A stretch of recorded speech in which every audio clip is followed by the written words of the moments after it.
सभी का अपने YouTube चैनल स्पाई ट्यूटोरियल में स्वागत करता हूं। उम्मीद करता हूं आप लोगों की तैयारी बहुत ही अच्छी चल रही होगी। अभी तक हमने जितना कुछ भी देखा या सीखा वो सब समझ में आ गया होगा। जैसा कि पिछले लेक्चर में हम लोगों ने एस्केप वेलोसिटी के रिलेटेड सारा कॉन्सेप्ट स्टडी कर दिया था। आज के सेशन में एक नया टॉपिक मोशन ऑफ सैटेलाइट उसके बारे में स्टडी करेंगे। तो चलिए बिना टाइम वेस्ट किए हुए सेशन चालू करते हैं। तो चलो मोशन ऑफ सैटेलाइट शुरू करने से पहले समझते हैं कि सैटेलाइट होता क्या है। देखो, जैसे सारे प्लेनेट सूर्य के चारों तरफ क्या करते हैं, चक्कर लगाते हैं। प्लेनेट पता है ना, जैसे आपके जितने सारे प्लेनेट हैं, अर्थ हुआ, आपका जुपिटर हुआ, ऐसे जितने सारे प्लेनेट हैं सब सूर्य के चारों तरफ चक्कर लगा रहे हैं। ऐसे ही बहुत सारे मासेस हैं जो इन प्लेनेट के चारों तरफ चक्कर लगाते हैं, उसको हम क्या कहते हैं, सैटेलाइट। सैटेलाइट का मतलब पता है ना, हिंदी में उपग्रह जिसको बोलते हैं। अब सैटेलाइट भी आपका दो तरह का होता है, एक होता है नेचुरल सैटेलाइट, एक होता है आर्टिफिशियल सैटेलाइट। अब जैसे मून है, मून क्या कर रहा है, अर्थ के चारों तरफ चक्कर लगा रहा है। अब मून को तो किसी आदमी ने बनाया नहीं है, तो उसको वो कौन सा सैटेलाइट है, वो नेचुरल सैटेलाइट है जिसको नेचर ने बनाया है।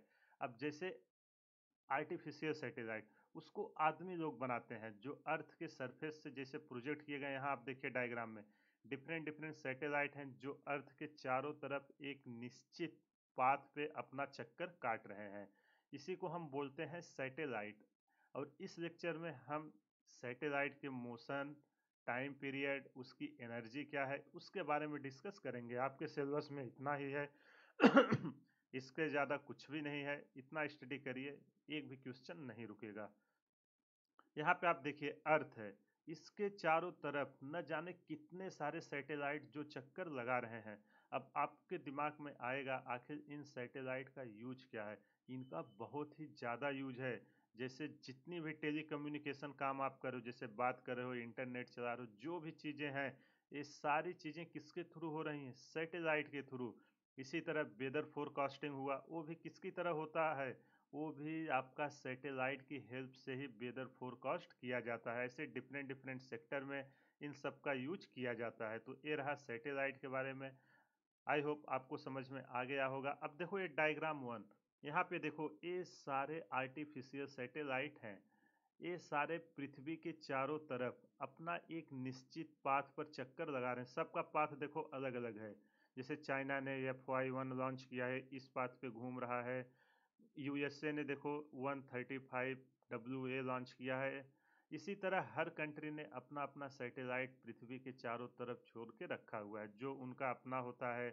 कम्युनिकेशन ये सब उसी के थ्रू होते हैं। समझ में आया कि नहीं सैटेलाइट क्या होते हैं, इसी के बारे में अभी किस स्पीड से घूम रहे हैं। आखिर जब ये इसके चारों तरफ घूम रहे हैं, किसी न किसी स्पीड से घूम रहे होंगे। अगर वो उस स्पीड या उस कक्षा में नहीं घूमेंगे तो वहाँ से वो भाग जाएगा। तो जो हम यहाँ से चाहते हैं आउटकम, क्या वो आएगा, नहीं आएगा। तो इसीलिए इन सब का स्टडी करना बहुत ही ज़रूरी है। तो चलिए शुरू करते हैं अब समझते हैं पाथ। इसका डिस्कशन हम पिछले सेशन में कर चुके हैं। इसके वेलोसिटी में इसके बारे में डिटेल में डिस्कस हुआ था। जैसा कि एक अर्थ था, यहाँ से अगर कोई सैटेलाइट लॉन्च की गई, तो जब इसका वेलोसिटी बहुत ज़्यादा होता है, लॉन्च की गई एक हाई वेलोसिटी से, तो ये कौन सा पाथ लेता था। जैसे आप ए और बी देखिए, ए और बी, ये आपका इलिप्टिकल पाथ लेता था। और इसका मैंने बताया था कि क्यों, क्योंकि यहाँ अर्थ का जो ग्रेविटेशनल फील्ड है इसको बाहर जाने ही नहीं देगा, ये इसको खींच लाएगा, जिसके कारण ये इसके चारों तरफ मोशन करेगा। और कौन सा पाथ लेगा, इलिप्टिकल पाथ। ये आपका कौन सा है, ए और बी का केस जो यहाँ पे दिखाया गया है, इलिप्टिकल पाथ होगा। कौन सा है आपका, ए एंड बी। यहाँ पे देखो ए आपका क्या है, इलिप्टिकल है, बी भी इलिप्टिकल है। ठीक, समझ में आया कि नहीं। देखो अर्थ के सरफेस पे गिर रहा है, ऐसा नहीं कि यहाँ गिर रहा है। इसको दिखाया गया कि इसके चारों तरफ 3D में, जैसे ऐसे अर्थ है ना, इधर से ऐसे ऐसे घूम रहा है इसके चारों तरफ। इसी तरह आप सी देखो, सी जो है, अब हम स्पीड इंक्रीज करना शुरू किए, स्पीड इंक्रीज करना शुरू किए। कितना स्पीड इंक्रीज कर दिए, करते करते हम अप्रॉक्स 8 किलोमीटर पर सेकेंड कर दिए, जो रूट GR होता था अपना।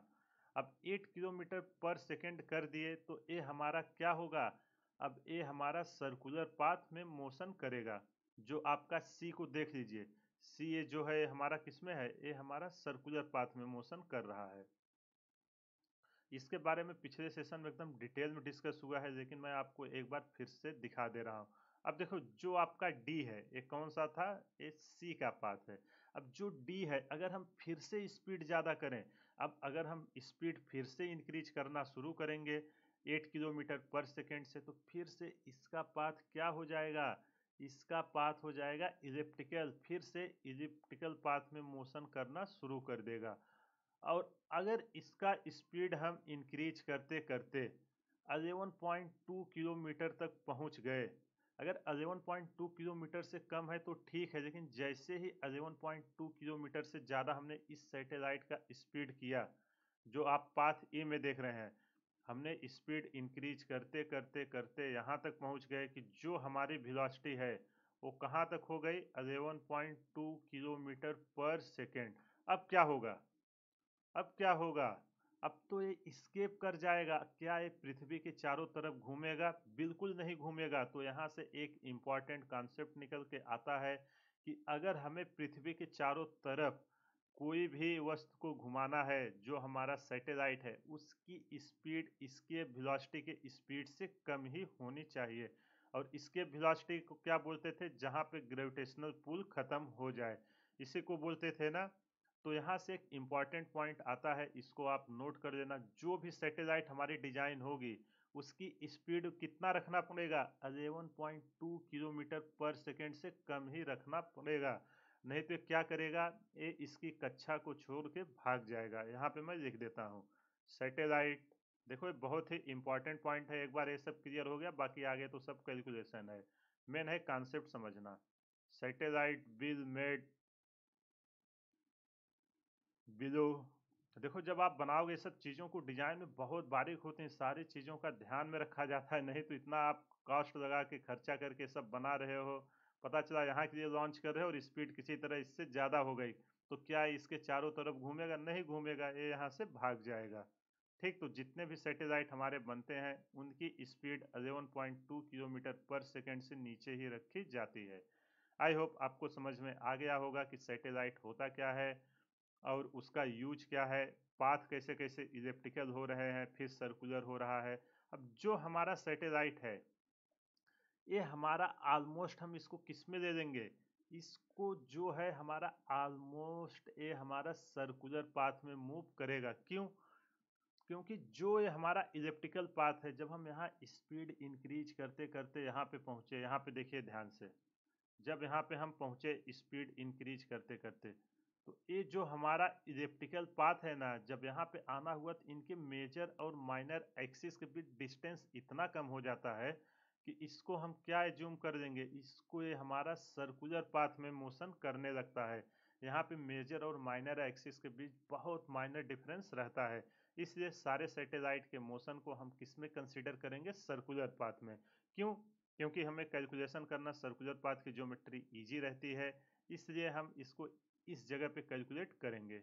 समझ में आया कि नहीं। और जनरली इसका पाथ कैसा होता है, इलिप्टिकल होता है सैटेलाइट का, इस बात को आप ध्यान रखना। आई होप सारी चीज़ें आपको क्लियर हो गई हैं। और हम सर्कुलर क्यों मानते हैं, कोई पूछे तो वो भी बता देना कि मेजर, जब इलिप्टिकल पाथ में एक घूम रहा है, इसकी स्पीड इंक्रीज करते करते हम एक ऐसी स्पीड पे पहुंच जाते हैं जहां पे इसका मेजर और माइनर एक्सिस के बीच डिफरेंट बहुत कम रहता है, जिसके कारण हम इसको किस में कंसिडर कर देते हैं, सर्कुलर मोशन में। आई होप आपको ये समझ में आ गया होगा। अब चलो इसके बारे में हम एनालिसिस करते हैं। स्पीड ऑफ सैटेलाइट, इसी को स्पीड ऑफ सैटेलाइट या मोशन ऑफ सैटेलाइट बोलते हैं। तो सारी चीज़ें हम किसी भी प्लेनेट, जरूरी नहीं अर्थ, अर्थ का हम आगे डिस्कस करेंगे, हम एक जनरल प्लेनेट के लिए बनाते हैं। मान लेते हैं एक हमारा एक प्लेनेट है कोई भी, ठीक। अब इसके चारों तरफ क्या करेगा, हमारा कोई सैटेलाइट है, ठीक। एक मान लो ये सैटेलाइट है मास एम का, ये इसके चारों तरफ क्या कर रहा है, एक मिनट, एक सैटेलाइट मास एम का है जो इसके चारों तरफ क्या कर रहा है, इस प्लेनेट के चक्कर काट रहा है। ये पाथ क्या है हमारा, सर्कुलर है। ठीक, एक सैटेलाइट है जिसका मास m है, वो इसके चारों तरफ मान देते हैं v वेलोसिटी से घूम रहा है। समझ में आया कि नहीं? इसी तरह यहाँ पे पहुँचेगा, फिर से v वेलोसिटी, इसके चारों तरफ जो मास m है हमारा v वेलोसिटी से मूव कर रहा है। ये बताओ समझ में आया कि नहीं?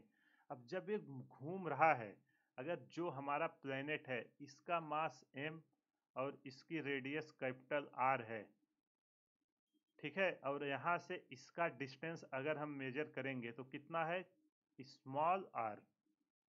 कलर चेंज कर देते हैं, यहाँ से यहाँ की डिस्टेंस है स्मॉल r।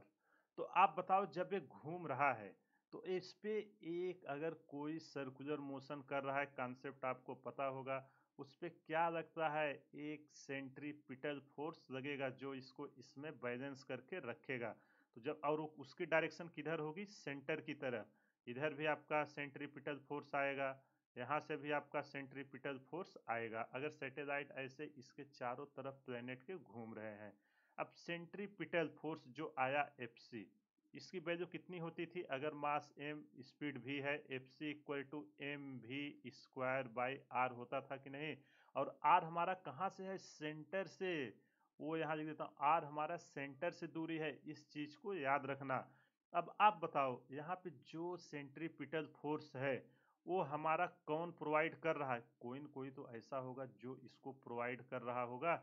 जो हमारा नेसेसरी सेंट्रीपिटल फोर्स है सैटेलाइट का, वो कौन प्रोवाइड कर रहा है, हमारा ग्रेविटेशनल फोर्स प्रोवाइड कर रहा है, जो exerted by planet and satellite. ये समझ में आया कि नहीं? अगर इसका मास m है, इसका मास स्मॉल m है, इनके बीच ग्रेविटेशनल आएगा कि नहीं? पहले सारा मैं यहाँ पे नोटेशन लिख देता हूँ। m क्या है हमारा, मास ऑफ सैटेलाइट। सारी चीज़ों को ये पता होना चाहिए हम जो डेरिवेशन कर रहे हैं। भी हमें निकालना है, भी हमारा क्या है, velocity of satellite. Capital M क्या है, मास ऑफ प्लैनेट। और स्मॉल आर क्या है, ये स्मॉल आर सबसे ज़्यादा जरूरी है। एम और आर को मैं नहीं लिख रहा, इसको आप नोट कर देना। ये आर हमारा क्या है, आर हमारा है distance between satellite to planet centre. Distance, इस चीज को याद रखना, डिस्टेंस बिटवीन सैटेलाइट, इस सैटेलाइट से इस प्लेनेट के सेंटर पे, प्लेनेट जो भी हो, सैटेलाइट टू प्लेनेट सेंटर। समझ में आया कि नहीं? अब आप बताओ जब ये इधर घूम रहा है तो इस पे कौन सा फोर्स इसको सेंट्रीपिटल फोर्स प्रोवाइड कर रहा है, ग्रेविटेशनल फोर्स प्रोवाइड कर रहा है। इसको आप नोट करके लिख लीजिए, necessary centripetal force to the satellite is being provided by the gravitational force exerted by the planet and planet, और किसके कारण, planet on the satellite। अब यहाँ से हमारा Fg आएगा, Fg ये हमारा क्या है, ग्रेविटेशनल फोर्स। और इसकी वैल्यू क्या होती है, अगर इसका मास m है, इसका मास स्मॉल m है, तो Fg equal to G M M by इनके बीच की दूरी कितनी है, r स्क्वायर हो जाएगा। और ये किधर एक्ट करेगा, ये हमारा हमेशा ये क्या है, सेंटर टू सेंटर एक्ट करता है। पहले लेक्चर में आपको मैंने न्यूटन्स लॉ ऑफ ग्रेविटेशन में इसका प्रॉपर्टीज बताया था। जो भी हमारा ग्रेविटेशनल फोर्स है वो दोनों बॉडी का ये सेंटर टू सेंटर एक्ट करता है, इस पे पूरा डिटेल में डिस्कस हुआ है। तो ये किधर काम करेगा, ये F G act towards the centre, इस प्लेनेट के सेंटर की तरफ एक्ट करेगा। देखो यार, मैं चीज़ों को एकदम बेसिक से धीरे धीरे एक्सप्लेन कर रहा हूँ ताकि कहीं भी आपको कुछ भी प्रॉब्लम ना हो, अच्छे से समझ जाइए। जहाँ भी प्रॉब्लम हो, ना समझ में आए, वीडियो को पॉज करके एक बार फिर से देखिएगा, सारा डाउट क्लियर हो जाएगा। अब देखो एफ जी भी इधर लग रहा है, एफ सी भी इधर ही लग रहा है, तो ये दोनों क्या होंगे, ये दोनों अपने बराबर होंगे। तो यहाँ से मैं F G equal to F C कर सकता हूँ कि नहीं, बिल्कुल कर सकता हूँ। तो चलो दोनों की वैल्यू पुट करते हैं, G M M by R square equal to centripetal force की वैल्यू कितनी है, M v square by R. एक स्मॉल एम से स्मॉल एम कैंसिल हो गया, एक आर से एक आर गया, तो यहाँ से हमें भी इक्वल टू कितना मिला। अगली स्लाइड दे देते हैं ताकि आपको समझ में अच्छे से आए। यहाँ से हमें v इक्वल टू कितना मिलेगा, स्क्वायर रूट है तो इधर अंडर रूट आ जाएगा, v equal to under root, यहाँ क्या बचा है जी एम बाई आर, एक आर तो कैंसिल हो गया है, जी एम बाई आर। ये हमारा किसके लिए निकल के आया है, किसी भी प्लेनेट के लिए, जरूर ये मत रखना कि अर्थ के लिए है, उसका भी आगे हम दिखाते हैं। ये हमारा कोई भी प्लेनेट हो उसके लिए हमारा ये ऑर्बिटल स्पीड है, इसी को बोलते हैं ऑर्बिटल स्पीड। जो भी था हमारा किस स्पीड से घूमेगा उसको हमने निकाल लिया, ऑर्बिटल स्पीड ऑफ सैटेलाइट। यहाँ तक कुछ भी डाउट है तो बोलो। और एग्जाम में क्वेश्चन आएंगे, रट्टा मत मारिएगा, एक कॉन्सेप्ट को याद रखना कि सेंट्रीपिटल फोर्स हमारा ग्रेविटेशनल फोर्स के कारण आ रहा है, दोनों फोर्स हमारा बराबर होंगे, इक्वल कर देना, यहाँ पे आपको ये चीज पता चल जाएगी। आर पता है ना इसमें क्या है, यहाँ पे एक चीज देखो, ये जो हमारा भी है ऑर्बिटल स्पीड, ये किस पे डिपेंड कर रहा है, भी इनवर्सली प्रोपोर्शनल 1/√r पे, स्मॉल एम पे डिपेंड ही नहीं कर रहा है। ये एग्जाम में आपसे पूछ लिया जाएगा कि क्या जो सैटेलाइट की वेलोसिटी है वो सैटेलाइट के मास पे डिपेंड करती है, बिल्कुल नहीं करती, ये आपका आंसर होगा। यहाँ से देखो जी कांस्टेंट है, मास ऑफ प्लेनेट भी कांस्टेंट है, वेरी क्या कर रहा है, इसका डिस्टेंस, यहाँ से इसके प्लेनेट के सेंटर से हमारा सैटेलाइट कितनी दूरी पे है उसी पे डिपेंड कर रहा है। आई होप आपको ये चीज़ें क्लियर हो गई होंगी। अगर कहीं भी कुछ भी डाउट है वीडियो को पॉज करिए, एक बार फिर से देखिए, सारा डाउट क्लियर हो जाएगा। अब चलो हम मानते हैं एक अजम्पशंस, अब हम मान लेते हैं कि ये हमारा अर्थ जो है सैटेलाइट, यहाँ पे डायग्राम फिर से बनाता हूँ, ये हमारा किसी भी ऑर्बिटल स्पीड ऑफ सैटेलाइट किसी भी प्लेनेट पे वैलिड है। अभी मैं क्या बनाता हूँ, ये हमारा एक अर्थ के लिए बना रहे हैं, अर्थ जिसका मास m रेडियस r है। अब जो सैटेलाइट यहाँ घूम रहा है वो इसके बहुत ही क्लोज घूम रहा है, एकदम इसके पास घूम रहा है, अर्थ के सरफेस से एकदम होके जा रहा है, मानो 5 किलोमीटर पे 2 किलोमीटर ये सब के स्पीड पे जा रहा है। अब अर्थ का रेडियस तो 6400 किलोमीटर है, 4 किलोमीटर 5 किलोमीटर क्या वो बहुत ही छोटा माना जाएगा। तो यहाँ से जो इसकी रेडियस है ये कितनी है, इस कैपिटल आर। और जो सैटेलाइट अगर हमारा यहाँ पे मानो घूम रहा है भी वेलोसिटी से यहाँ इसकी डिस्टेंस कितनी है, स्मॉल आर। तो यहाँ पे मैं लिख देता हूँ इफ सैटेलाइट इज रिवॉल्विंग, समझ में आया कि नहीं, इफ सैटेलाइट जो हमारा अर्थ के लिए है, सारी चीजें अर्थ से लॉन्च की जाएंगी, इफ सैटेलाइट इज रिवॉल्विंग, समझ में आ रहा है कि नहीं, ना समझ में आए तो आप बताना, इसलिए मैं स्पीड एकदम स्लो रखा हूँ क्योंकि ये बहुत ही कॉन्सेप्चुअल टॉपिक है, जल्दी समझ में आते नहीं है कि सब हो क्या रहे हैं। देखो कैलकुलेशन तो आप कर लोगे लेकिन इसका फील लेना जरूरी है, ये सब फार्मूले आए कैसे, और मेरा यही टारगेट रहता है कि आपको ज़्यादा से ज़्यादा कॉन्सेप्ट सिखाऊं, ना कि रट्टा मरवाऊं, क्योंकि फार्मूला आप रट्टा मारोगे एग्जाम में कितना याद करोगे यार, इतने फार्मूले हैं, और कॉन्सेप्ट पता रहेगा तो आप इसको आसानी से कर लोगे। अब यहाँ पे आप देखो, जब हमारा सैटेलाइट अर्थ के एकदम क्लोज है तो यहाँ पे देखो जो हमारा स्मॉल आर है ये हमारा कहाँ हो जाएगा, ये हमारा ऑलमोस्ट रेडियस ऑफ अर्थ के बराबर हो जा रहा है। मानो satellite 5 kilometre 10 kilometre 15 kilometre 50 kilometre तक भी जा रही है तो 6400 किलोमीटर के रिस्पेक्ट में बहुत ही छोटी मानी जाएगी। उस केस में हमारा जो ए आर की वैल्यू है वो कैपिटल आर के बराबर हो जाएगी। और अर्थ के सरफेस पे हमारा जी की वैल्यू कितनी है, जो acceleration due to gravity G M by R square पता है ना, इसी का हम यहाँ पे यूज करेंगे।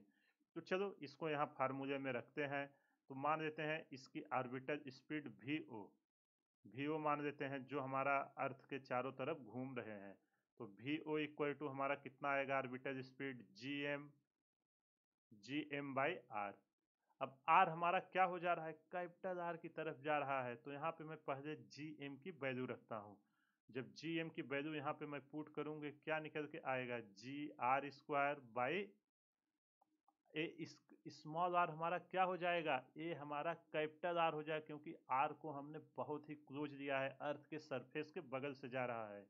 तो यहाँ से एक आर से एक आर कैंसिल हो जाएगा, तो जो भी ऑर्बिटल निकल के आएगा वो कितना निकल के आएगा, जी आर।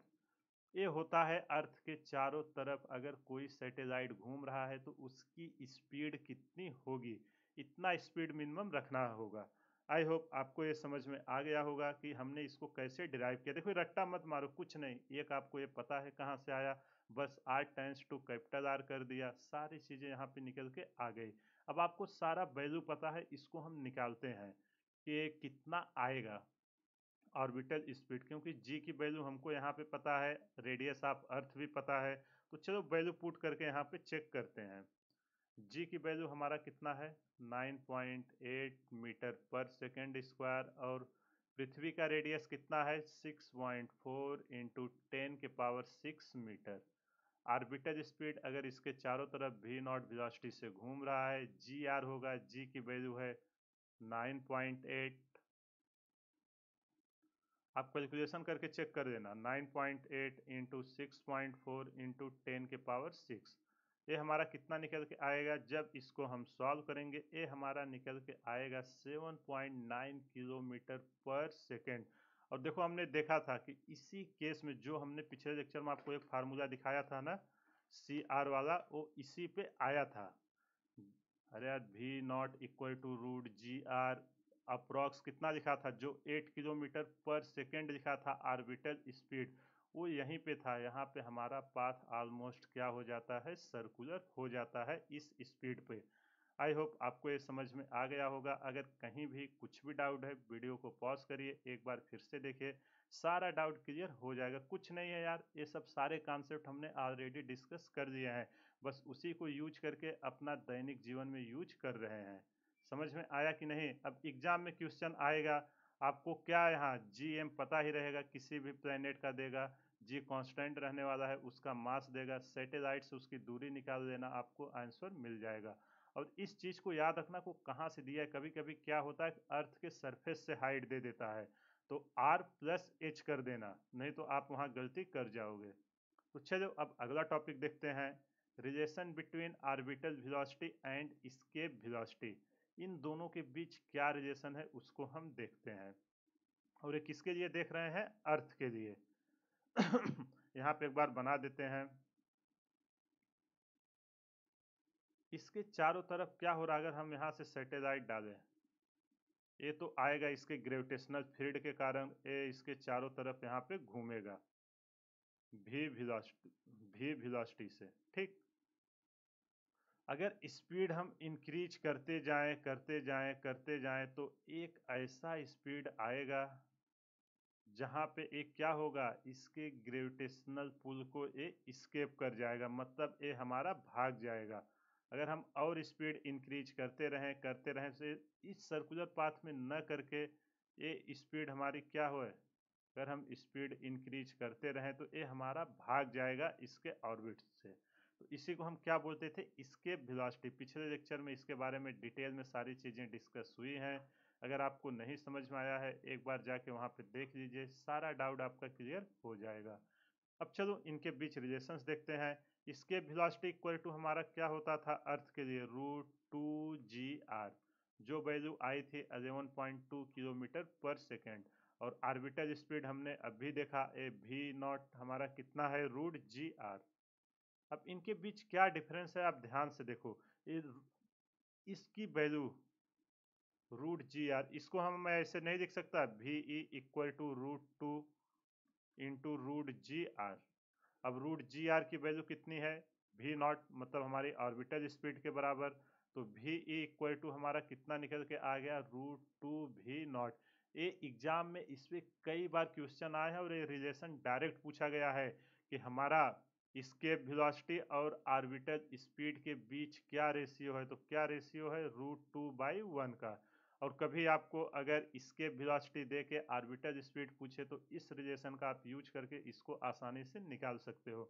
आप PYQ में देखना, इस पे बहुत बार क्वेश्चन आए हुए हैं। आई होप आपको सारा टॉपिक समझ में आ गया होगा। वेलोसिटी के रिलेटेड जितने भी कॉन्सेप्ट थे वो सारे हमने डिस्कस कर दिए हैं। अब जब वेलोसिटी हो गया, अब सवाल आया कि अगर ये चक्कर यहाँ मार रहा है, अगर ये यहाँ चक्कर कम मार रहा है तो कितने टाइम बाद एक एक कंप्लीट चक्कर मारेगा, वो भी तो जरूरी है ना, उसको भी हमें चेक करना होगा कि कितने टाइम बाद ये कंप्लीट पूरा कर देगा। जैसे होता है ना कि पृथ्वी सूर्य के चारों तरफ घूमती, सबका टाइम पीरियड है। चंद्रमा पृथ्वी के चारों तरफ घूमता है, एक कंप्लीट चक्कर में इतना टाइम लेता है। सारी चीज़ें डिफाइन है। ऐसे हमें सैटेलाइट के लिए देखना है कि एक चक्कर मारने में वो कितना टाइम लेगा। तो उसके लिए अगला टॉपिक आता है अपना time period of revolution of satellite. समझ में आया? चलो अब इसके बारे में देखते हैं। ये मान लेते हैं हमारा क्या है, कोई प्लेनेट। पहले जनरल प्लेनेट के लिए निकालेंगे, इसके बाद हम क्या करेंगे, इसके बाद अपना अर्थ और उसके लिए कैलकुलेट करेंगे। एक प्लेनेट है जिसका मास m है और रेडियस क्या है r। अब इसके चारों तरफ एक हमारा सैटेलाइट घूम रहा है। इसका पाथ क्या होने वाला है, सर्कुलर। एक मिनट, इसको फिर से बनाते हैं।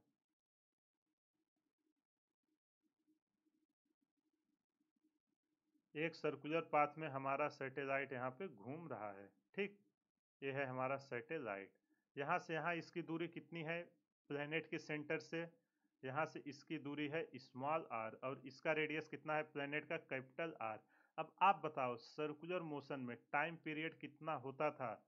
टाइम पीरियड का फार्मूला सर्कुलर मोशन में हम लोगों ने स्टडी किया था, कितना होता था, 2πr/v। यही होता था ना, मतलब इसकी लेंथ, अगर ये इसका रेडियस r है, पूरा कितना लेंथ कवर करेगा इस। अरे यार, टाइम इक्वल टू क्या होता है, आपको पता होगा ना। टाइम इक्वल टू क्या होता है, डिस्टेंस बाय वेलोसिटी। उसी को तो हम यहाँ पे यूज कर रहे हैं। हमें टाइम पीरियड चाहिए कंप्लीट चक्कर में। अगर ये सर्कल है, इसका रेडियस r है, तो इसकी लेंथ कितनी होगी, 2πr। और किस वेलोसिटी से जा रहा है, ये हमारा v वेलोसिटी से घूम रहा है। समझ में आया कि नहीं? देखो रटिएगा मत, आप इससे चलिए। अगर फार्मूला भूल भी गए तो आपको कॉन्सेप्ट पता रहेगा, आप इसको आसानी से कर लोगे। अब t इक्वल टू 2πr, और वेलोसिटी हमने अभी निकाला था। प्लेनेट के लिए क्या वेलोसिटी आ रही थी, प्लेनेट के लिए यही आया था ना, √g m/r। कुछ भी डाउट है तो बोलो यहाँ। अब यहाँ पे देखो, ये √r नीचे क्या है, ऊपर जाएगा तो ये क्या हो जाएगा, 2π, यहाँ r के पावर 1 है, और ये आएगा ऊपर √r है, तो इसका पावर क्या हो जाएगा, 1/2। ये समझ में आया कि नहीं? और नीचे क्या है हमारा, √gm। यहाँ पे जब हम इसको सॉल्व करेंगे, t इक्वल टू क्या निकल के आएगा, 2πr के पावर कितना हो जाएगा, 3/2 डिवाइडेड बाई √gm। ये रहा हमारा टाइम पीरियड का फार्मूला। इसको बिल्कुल मत रटना, बस देखो हमने एक कॉन्सेप्ट लगाया बेसिक, और ये निकल के हमारा आ गया है। यहाँ आपको पता चला कि नहीं ये कैसे आया? अरे यार, यहाँ मैं आपको दिखा दे रहा हूँ ना, बहुत लोग कंफ्यूज होंगे। देखो ऊपर r था, अब नीचे √r ऊपर जाएगा तो यहाँ r इंटू √r। तो इसको मैं यहाँ, इसके पावर 1 है तो r के पावर 1। अगर सेम क्वांटिटी है तो हम इसको ऐड कर सकते हैं कि नहीं, रूट को क्या लिख सकते हैं, इसको और आपको समझा देते हैं, r के पावर 1/2 कर सकते हैं कि नहीं। अगर हमारा बेस सेम रहे तो पावर ऐड हो जाता है। मैथमेटिकल टूल में मैंने आपको ऑलरेडी ये सब सिखाया हुआ है। तो 1 + 1/2 करोगे, एक क्या निकल के आएगा, एलसीएम लोगे, 2 + 1 3/2। इसको मैंने यहाँ से लिखा हुआ है। समझ में आया कि नहीं? आई होप आपको ये समझ में आ गया होगा। ये रहा हमारा जनरल फार्मूला टाइम पीरियड निकालने का। अब हम अर्थ के लिए निकालते हैं कि कितना होगा। ठीक, अर्थ के सरफेस पे या किसी भी, चलो अर्थ के सरफेस और किसी भी प्लेनेट पे पूछेगा तो वो भी आप निकाल लोगे, g = gm/r² लगा के। तो चलो हम पहले क्या करते हैं, अर्थ के लिए निकालते हैं। अर्थ के सरफेस पे हमारा टाइम पीरियड क्या होता है उसको देखेंगे। तो अर्थ के सरफेस पे जो हमारी ग्रेविटी है कितनी होती है, gm/r²। अर्थ के सरफेस पे यही होगी। तो चलो इसकी वैल्यू हम टाइम पीरियड में डालते हैं। t इक्वल टू हमारा क्या आ जाएगा, यहाँ पे हम इसकी वैल्यू पुट करेंगे √gm की। तो यहाँ पे हमारा t इक्वल टू आएगा 2πr के पावर 3/2। और यहाँ gm की जगह हम क्या रखेंगे, gm की जगह हमारा आ जाएगा यहाँ से gm इक्वल टू gr²। इसकी वैल्यू जब यहाँ हम पुट करेंगे तो हमें क्या मिलेगा, g इंटू कैपिटल R का स्क्वायर। कुछ भी डाउट हो तो बोलो यहाँ तक। अब यहाँ ध्यान से देखो, 2π कांस्टेंट है, g कांस्टेंट है, रेडियस ऑफ अर्थ कांस्टेंट है। तो ये सारे कांस्टेंट को मैं एक सिंगल कांस्टेंट के इंटू वेरी किस पे कर रहा है, r पे। आर के पावर 3/2 लिख सकता हूँ कि नहीं? बिल्कुल लिख सकता हूँ। एक के हमारा क्या है? के हमारा है एक कांस्टेंट। समझ में आया कि नहीं? और आगे कैपिटल आएगा, उसमें ये सब और डिटेल में डिस्कस होंगे। के है हमारा कांस्टेंट, क्योंकि देखो 2 पाई कांस्टेंट है, जी भी कांस्टेंट है, और रेडियस ऑफ आर वो भी कांस्टेंट ही रहने वाला है। वैल्यू किस पे डिपेंड कर रही है? आर के पावर 3/2 पे। तो यहाँ पे हम टी डायरेक्टली प्रोपोर्शनल किसके बोल सकते हैं? आर के पावर 3/2। अब दोनों तरफ हम स्क्वायर करते हैं। अगर दोनों तरफ स्क्वायर करेंगे, टी स्क्वायर डायरेक्टली प्रोपोर्शनल, अब यहाँ 2 से 2 कैंसिल हो जाएगा, क्या आएगा? आर के पावर 3। समझ में आया कि नहीं?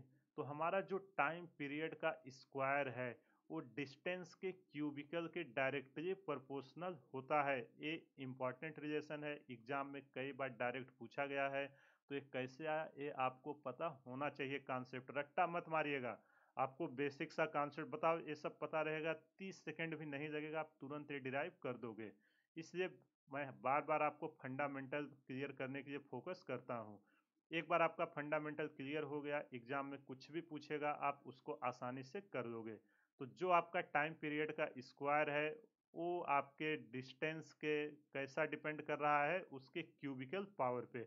आई होप आपको ये समझ में आ गया होगा। अगर कहीं भी कुछ भी डाउट है, वीडियो को पॉज करिए, एक बार फिर से देखिए, सारा डाउट क्लियर हो जाएगा। अब चलो हम निकालते हैं कि कोई सैटेलाइट है हमारा, अगर वो अर्थ के बहुत ही क्लोज घूम रहा है तो उसका टाइम पीरियड क्या आएगा, उसको निकाल के देखते हैं। तो क्या हेडिंग है हमारा? Time period, time period of revolution of satellite. Note देखो, नोट्स यार अपना खुद का बनाइए कॉपी निकाल के। ये सब अगर समझ में नहीं आएगा, कॉन्सेप्ट एक बार में नहीं आ रहा है, 2 बार में देखो। और इतना धीरे धीरे मैं चीज़ों को इसीलिए एक्सप्लेन करता हूँ कि ताकि जिस बच्चे को कुछ भी नहीं आता वो अगर इसको देखे तो इसके बाद उसको कहीं से और पढ़ने की ज़रूरत ना हो, उसका सारा कॉन्सेप्ट क्लियर हो जाए। और वो कैसे होगा? जब आप फुल कंसंट्रेशन से बैठ के वीडियो को देखोगे, नोट्स बनाओगे, क्वेश्चन सॉल्व करोगे। अब जितना कॉन्सेप्ट मैं यहाँ पे सिखाया, अब आप क्या करोगे? इसके बाद बुक उठाइए, PYQ या कोई भी स्टैंडर्ड बुक आपके पास होगी, इसके रिलेटेड बहुत सारे एक्सरसाइज क्वेश्चन दिए रहते हैं। आप वहाँ पे जाइए, सारे क्वेश्चन को सॉल्व कीजिए। इसके अलावा जो क्वेश्चन मैं कराता हूँ उसको सॉल्व कीजिए। डेफिनेटली फिजिक्स में मैं आपको गारंटी दे रहा हूँ एक भी क्वेश्चन नहीं रुकेगा, आपका सारा का सारा क्वेश्चन हो जाएगा। चलो, ये है हमारा अर्थ जिसका मास m, रेडियस r है। अब कोई सैटेलाइट है जो इसके एकदम बहुत करीब से गुजर रही है, इसके सरफेस से, हमें उसका टाइम पीरियड निकालना है कि क्या होगा। यहाँ से है हमारा सैटेलाइट, मान लेते हैं इसकी स्पीड है v, ठीक है, ये सैटेलाइट है, s नाम दे देते हैं। यहाँ से यहाँ ये दूरी कितनी है? यहाँ से ये दूरी है स्मॉल r। अब आप देखो, जो हमारा r है स्मॉल, वो हमारा किसके बराबर हो जा रहा है? कैपिटल R के। यहाँ पे देखो ना, R जो है वो हमारा किसके बराबर हो जा रहा है? कैपिटल R के, एकदम क्लोज से जा रहा है। तो चलो टाइम पीरियड निकालते हैं। टाइम पीरियड इक्वल टू क्या होगा? टाइम इक्वल टू होता है डिस्टेंस बाई टाइम। अगर ये पूरा सर्कल कंप्लीट करेगा तो डिस्टेंस क्या आएगा? 2πr डिवाइडेड बाई वेलोसिटी, जिस वेलोसिटी से वो जा रहा है। तो चलो अगर यहाँ पे वैल्यू पुट करते हैं, अब अर्थ के एकदम क्लोज जा रहा है तो हम स्मॉल r को क्या ले लेंगे? Capital R divided by v की वेलोसिटी क्या हमने निकाला था? gm/r। अब इसको सॉल्व करेंगे।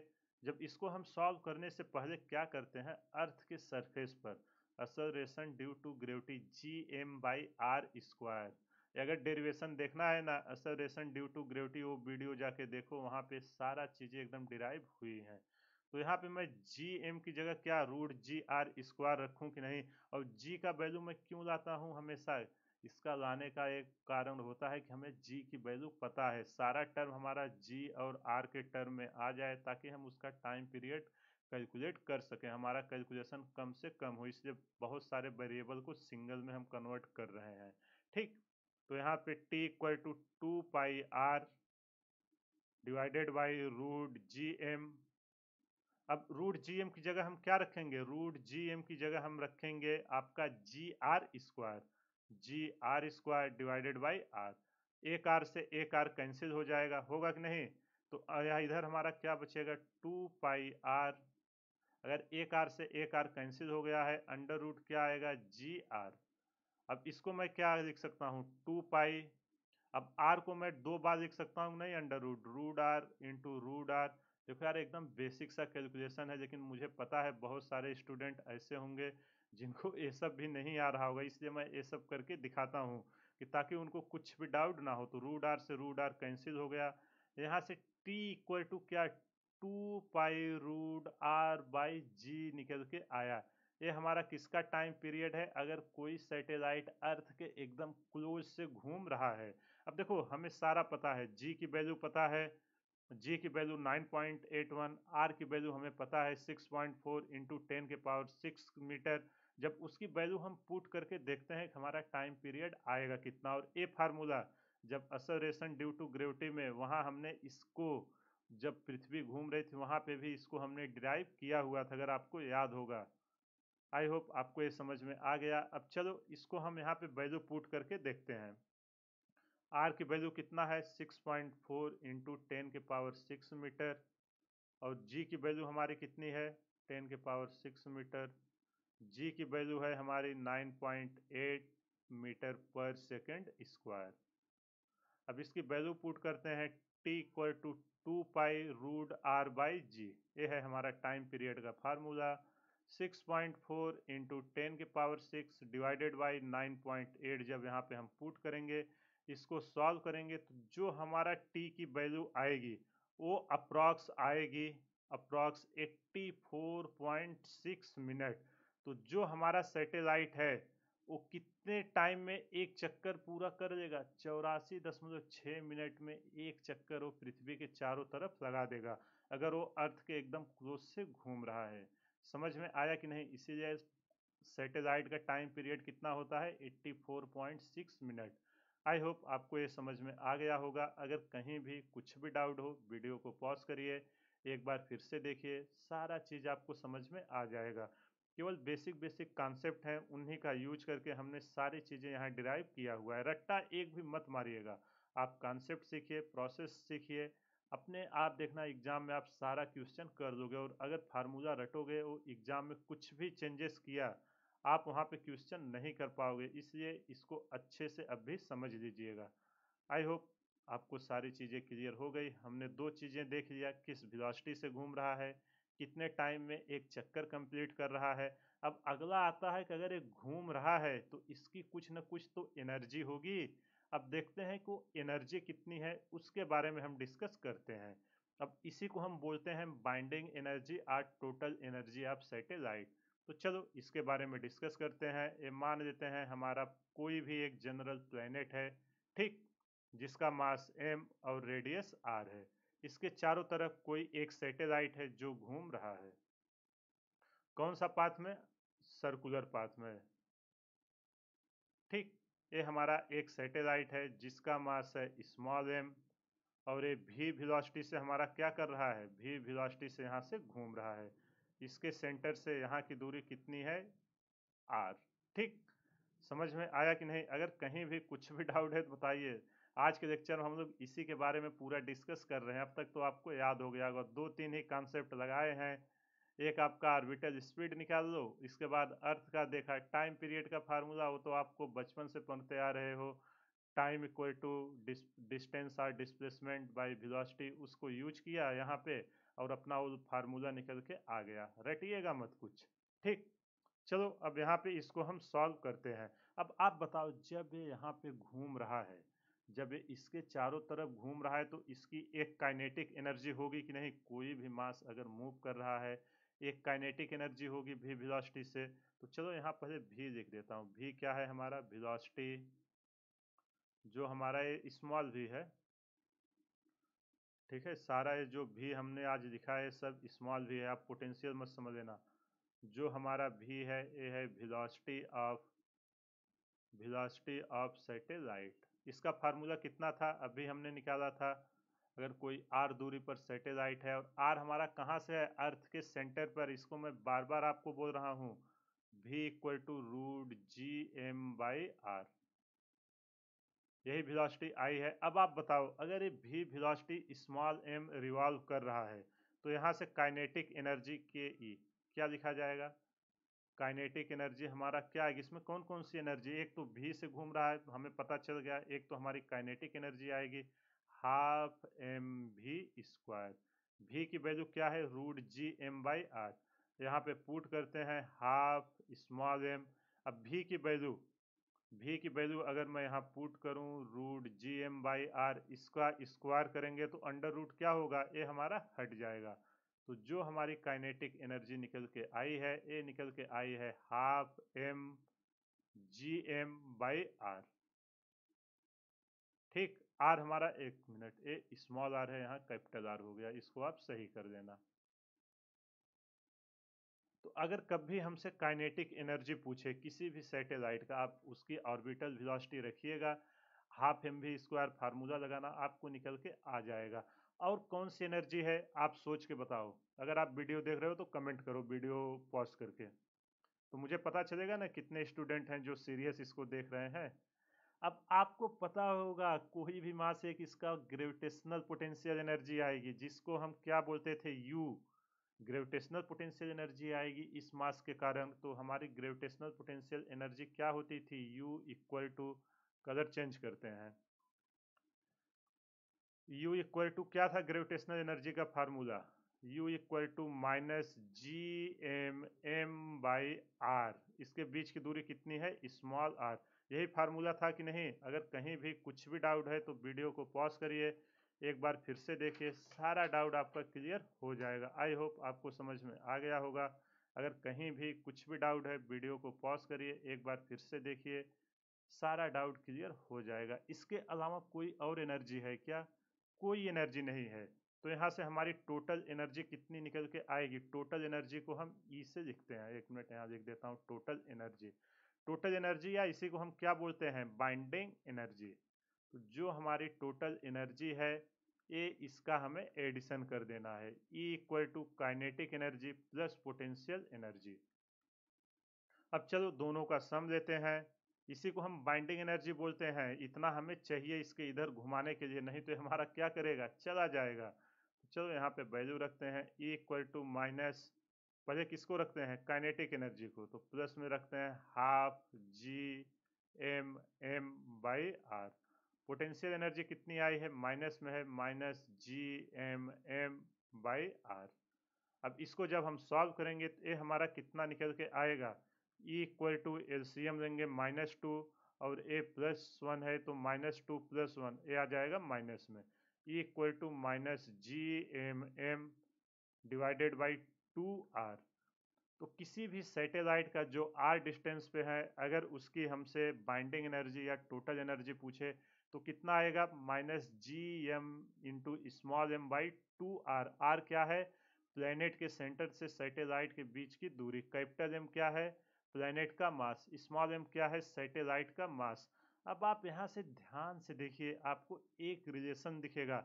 अब इतनी एनर्जी हमें चाहिए इसको यहाँ घुमाने के लिए, अब ये आखिर निगेटिव क्यों आई? इस पे आपने कभी विचार किया? आप सोचिए एनर्जी निगेटिव क्यों आई है। वीडियो को पॉज करिए, सोचिए और कमेंट में आंसर दीजिए। आई होप आपने सोच लिया होगा। चलो अब मैं एक्सप्लेन करता हूँ। अब एनर्जी निगेटिव क्यों आई है? हमारी टोटल एनर्जी निगेटिव इसलिए आई है, ये हमारा एक बाउंडेड पाथ में मोशन कर रहा है। अगर कोई भी हमारा बाउंडेड पाथ में मोशन करता है तो उसकी टोटल एनर्जी क्या आती है? टोटल एनर्जी हमारी निगेटिव आती है। आप देखना कोई भी मोशन जो इलिप्टिकल कर रहा हो या आपका सर्कुलर कर रहा हो, अगर उसका पाथ क्लोज्ड है तो हमारी जो टोटल एनर्जी है वो हमारी निगेटिव ही आएगी, जिसके कारण यहाँ देखो ये निगेटिव आई है। अब यहाँ पे एक हम रिलेशन देखते हैं। अगर हम मान लें इफ हमारा जो पोटेंशियल एनर्जी था, यहाँ पे पोटेंशियल एनर्जी इक्वल टू हम x मान लेते हैं, इसकी वैल्यू कितनी थी? -gm/m/r।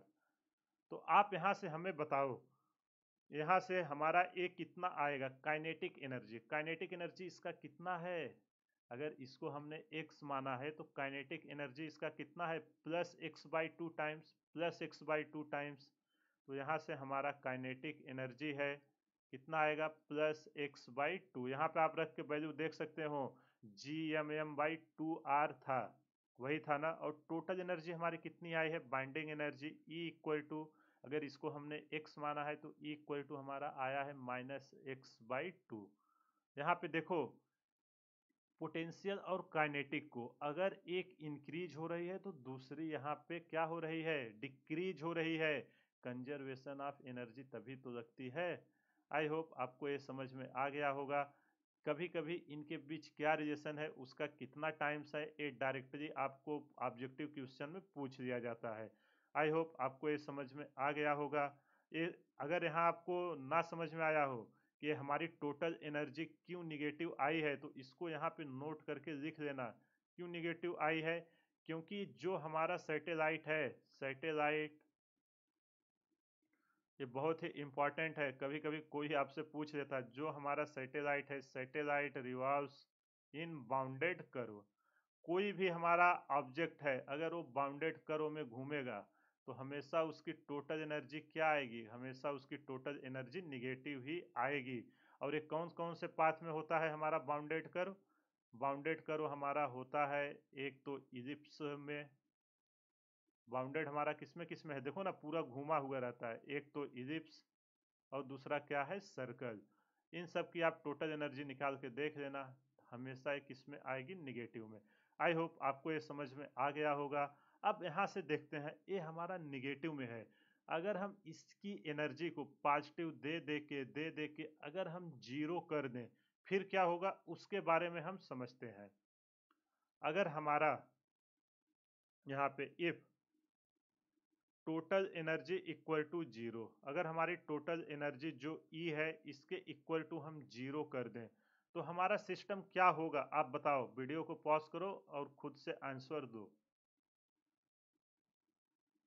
अब आई होप आपने सोच लिया होगा। देखो मैं इसलिए दे रहा हूँ टाइम का, आप सोचो, जब तक सोचोगे नहीं आपको समझ नहीं आएगा। अब देखो इस पे एक एनर्जी लग रही थी निगेटिव जो इसको बांध के रखी थी, अब जब एनर्जी लगना ही बंद हो गई, उसको जीरो कर दिया, तो अब क्या होगा, ये अब हमारा फ्री हो गया है।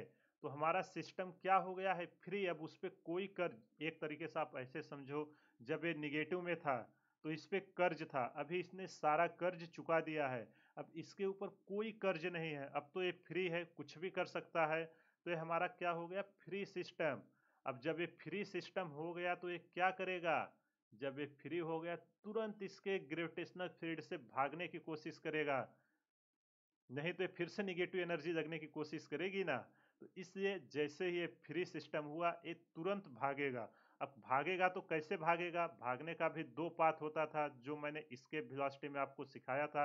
अब सिस्टम जैसे ही फ्री हुआ, टोटल एनर्जी अगर जीरो होती थी, टोटल एनर्जी आपने देखना इसके वेलोसिटी में भी आपको मैंने सिखाया था, अगर टोटल एनर्जी जीरो हुई तो हमारा सैटेलाइट जो है वो क्या हो जाएगा, स्केप कर जाएगा। ये हमारा टोटल सैटेलाइट स्केप कर जाएगा। स्केप करने का भी हमारा दो पाथ होता है, कौन कौन सा पाथ होगा, एक तो होगा हमारा पैराबोला और एक कैसे जाता था, हाइपरबोला पे। एक होता था हमारा पैराबोला और एक होता था हाइपरबोला। अब ये कब कब केस में आएंगे, देखो ये मैं आपको इसलिए बता रहा हूँ ना, एग्जाम में इस पे डायरेक्ट क्वेश्चन पूछे गए हैं, आपको रीजन पता होना चाहिए असर्शन और रीजन टाइप के क्वेश्चन में। अगर हमारा टोटल एनर्जी जीरो हुई तो हमारा सिस्टम फ्री हो जाएगा, और वो पैराबोला पाथ कब लेता था, जब वेलोसिटी जस्ट इसके वेलोसिटी के बराबर होती थी।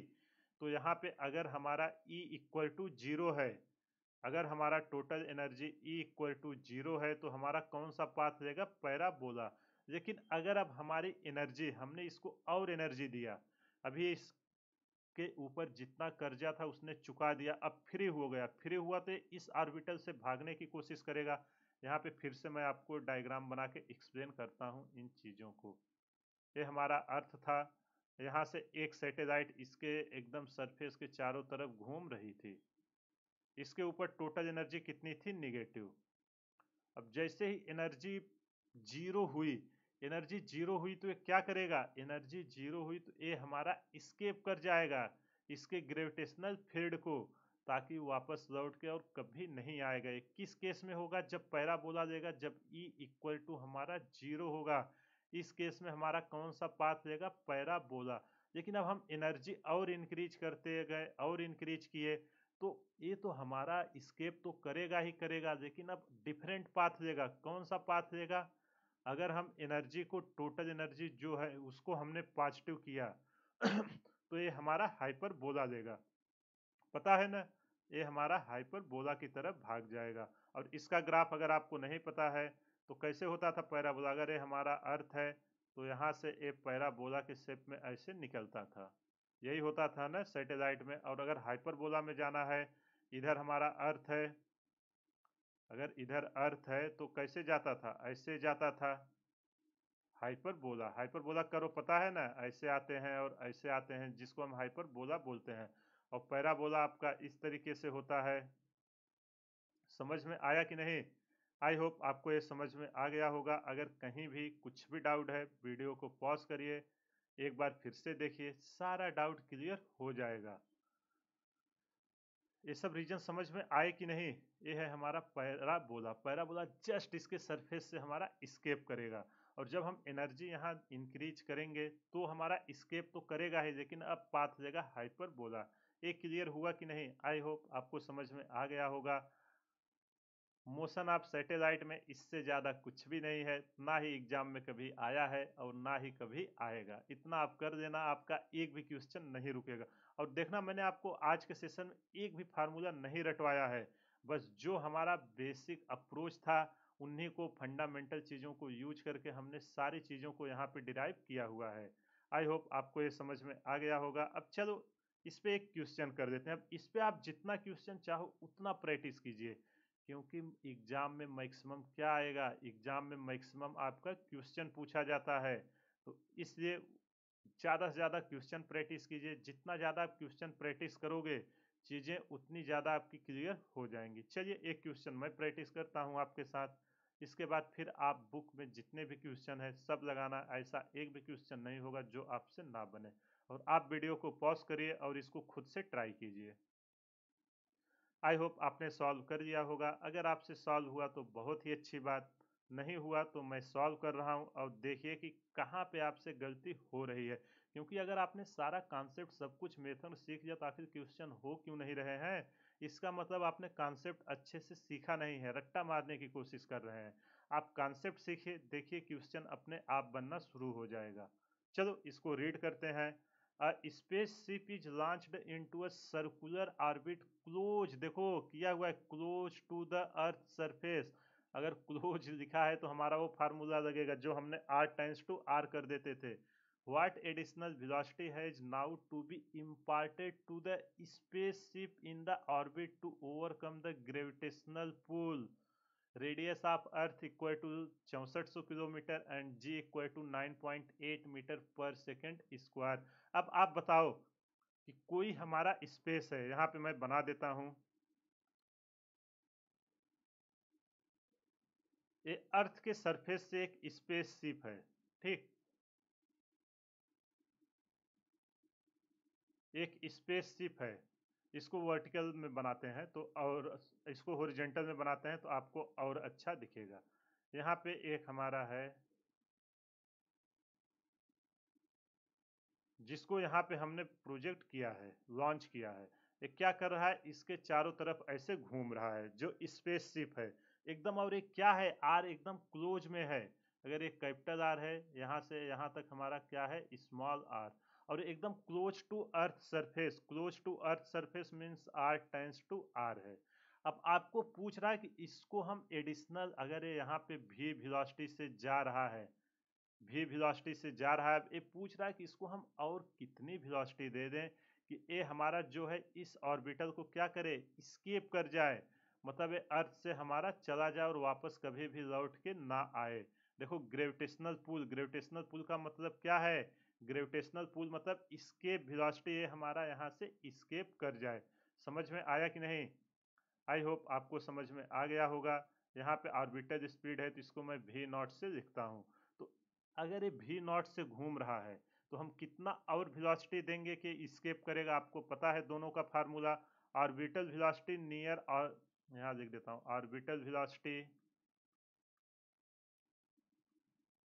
जो ऑर्बिटल वेलोसिटी थी अर्थ के सरफेस के पास कितना होता था, orbital velocity near earth surface root G are.